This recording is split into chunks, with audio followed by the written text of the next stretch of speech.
We all have to start somewhere. Learning how to crossover is essential in getting around while also adding speed and directional control depending on how you use it. So let's dig in and make sure you have good skates. Rental skates are soft and malleable, especially by the ankles where you need the most support. Plus they're stinky. By comparison, top-end figure and hockey skates are very supportive all around. Even lower-end beginner skates are more supportive than rentals, and also not stinky, I might add. You can see where parts of the skate cave in on itself. Now that we have our skates, tie them tight by keeping pressure on at least one lace when pulling them up, then let go and cinch it fast close to the boot. Make sure not to cut the foot circulation off. Do one more round making sure your boot is fully tight. A little bit of cramping is okay, but not any more than a little. If needed, you can release them later. After tightening, bend your skates forward a couple times, keeping lace tension while we find the right amount of flexion to skate with. Then tighten with a light to medium amount of tension to dress it up. With figure skates, do the same, but watch you don't make them too loose or the laces will come out of its hooks. I recommend wearing gloves just in case you fall in a wonky way. Knee pads are great too, everything linked below. Your house is on a cliff and there's two edges. The inside edge is like being inside your home, safe and familiar. Your outside edge is the cliff outside your home. You need time and practice to trust yourself near it. Start by lightly stomping your edges by a wall, then add in a crossover or two to see what both edges are like. Make sure for figure skates you lift up your pick before and after crossing over. Once we get into the crossover later, I'll go further into detail what each skate type can do. Find a circle. With good posture, chest up, slightly bent knees, arms up like hugging the circle, looking the direction you want to go. We're going to practice pumping, half swizzle, pushing, whatever you want to call it. Basically driving and shifting our weight from the pushing foot into our balancing inside leg on an outside edge, and slightly leaning into the turn. Make sure to hold it a little before pushing again. Our goal here is to do this without being off balance or wobbly. Once we've established our balance, it's time to practice picking up the outside and inside foot after a push. So push, be balanced, then lift your foot and hold it for a second or two, then place it down. Repeat this multiple times on both feet until you can do it without being wobbly or off balance. It helps if you can hold it for 3 seconds or more. Just make sure to have a good posture while you do this. Walking forward involves leaning and transferring your weight from one leg to another on solid ground. What makes crossovers hard is you must not only transfer the weight by crossing one foot over the other, but also do it while holding an angled centripetal outside edge glide on a thin 3mm steel blade whilst retaining balance on the ice's surface. That's why practice is important to earn trust with your outside edge lean and balance beforehand. Now that you're able to balance on one foot, pick up your foot and cross it over while avoiding the toe and heel blade snagging. Make sure not to cross with an outside edge as you'll be fighting yourself, and avoid stepping forward in front instead of crossing completely over smoothly. The correct way is to have your inside foot closest to the circle on an outside edge, and outside foot further away cross with an inside edge like this.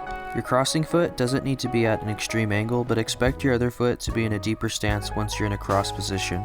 Hold the cross position until stable. Once stable, shift all weight to the cross foot, picking up the other. Toe lift for figure skates and smoothly reset your foot back into a neutral position. You can try crossing, then bringing it back without picking up your foot to get a feeling for it. Practice this over and over until smooth and not wobbly.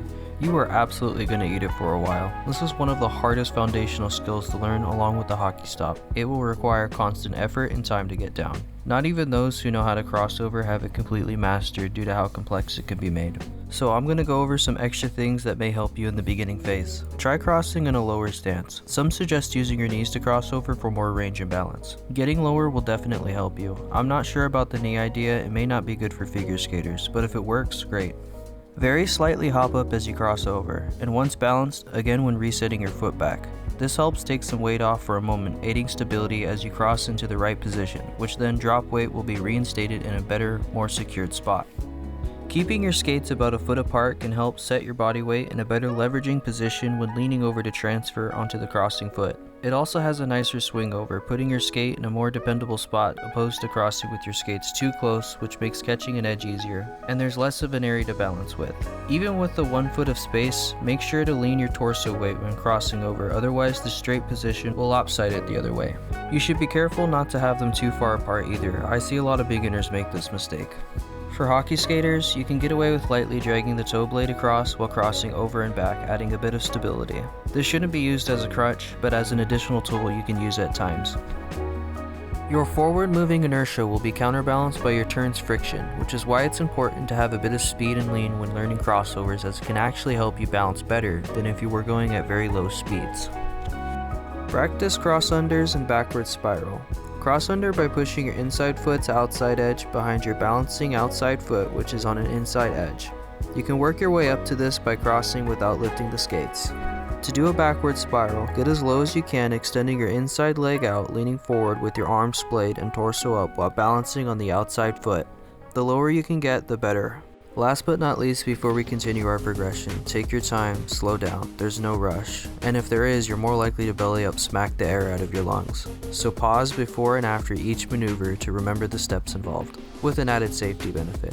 If you're still stuck trying to get your first crossover to work, remember you can always use the berry to first practice. Just be sure not to lean into it. Bend those knees, and don't lift the leg too high when crossing over, or you could slip backwards. The next best thing is to practice stationary crossovers on a hockey line. Now that we have our cross, hold, and reset down, next we'll work on push, cross, and reset push right after. Slowly work up how quickly you can push off after resetting, and eventually, just as your reset foot comes down, you should already be pushing off with the outside foot, making it more smooth. Again, do this until stable, not wobbly. Here's where things start getting advanced. After we've crossed over, we'll utilize our inside foot's outside edge to push before resetting. Slowly work your way up to transferring weight into your balancing outside leg, kind of like what we did at the beginning of this video, but now on the outside leg instead of the inside leg. Push, cross, hold, reset push, repeat until stable. Now for the next step, as you cross, you should be pushing your inside foot into the crossing outside foot with no reset. So push, cross and push, reset push, cross and push, then reset push, and on to the final sequence, which is to completely remove resetting and do crossovers in one smooth motion. So push, cross push, push, and so on. Figure skaters normally get low then rise as they push in a kind of bobbing way. After you get comfortable with crossovers, you don't need to use these tips as much in your normal day-to-day skating. We all do crossovers lazily without realizing, as it's so ingrained in our everyday skating that it just becomes habit to naturally cross without thinking. And it's not a bad thing either. I mean, you don't need to go all out and fully extend a push to its max range for a normal skate around. There's different varying types a simple crossover can turn into depending on the situation. I like to dip my arm and shoulder sometimes when crossing over, but can understand when first learning it can be hard to balance without staying level, so each tip should be malleable and ease into your own style when able. Lazy save energy crossovers are useful when trying to conserve stamina. Just step over and reset, no hard lean or super low stance, just a step over.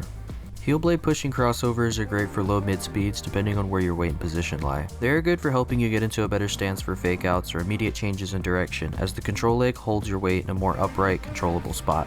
The reason why is because you're not fully extending the push super far out like when you do with the mid to toe blade stride, which would require you to lean your weight, most likely getting lower to help stability and speed, but that can make it a little slower to control immediate changes in direction. Toe pushing crossovers. It can be a fully extended digging push out or a simple flick out. These are good at quickly increasing your speed, retaining control and driving one direction, while getting lower for more range will also help balance. Mid-blade curve crossover. They're useful when skating at really high speeds, especially after aggressive toe stride crossovers. The mid-blade curve crossover helps hold stability while maintaining high speed. I don't have much good footage of this to do it justice. These will be covered in a more advanced video anyway. Don't be stressed on specifics. Only at the start do we use certain techniques to help you learn in the beginning phase, but after that it's up to you on how best to utilize the skills taught and the ones you come up with yourself. You're still capable of refining these skills enough to make them more responsive, though it's not as if what I say here is law. These crossovers are incredibly malleable, so take what I'm saying here with a big bag of salt. There are some things that I missed that will get added into a more advanced skater's guide, as this video is long enough as it is and was only meant to teach basics anyway. I'm so happy this one's over, guys. I apologize it took this long to wrap up. If you have any questions, ask them in the comments below. Let me know how palatable this all-in-one guide has been, and if there's something you got out of this, please show support by liking the video.